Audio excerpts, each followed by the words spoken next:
Hey there, I'm making this quick video. If your Sony speaker is not working out, the first thing that you can try to do, maybe it's going to fix the issue.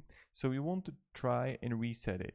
So depending on your speaker model, press the reset button on your speaker with a pin or other pointer object. So let's say you're gonna have like a paper clip, and from the back you are going to have this, and with the paper clip or pen or something, what you want to do is, like, pretty simply,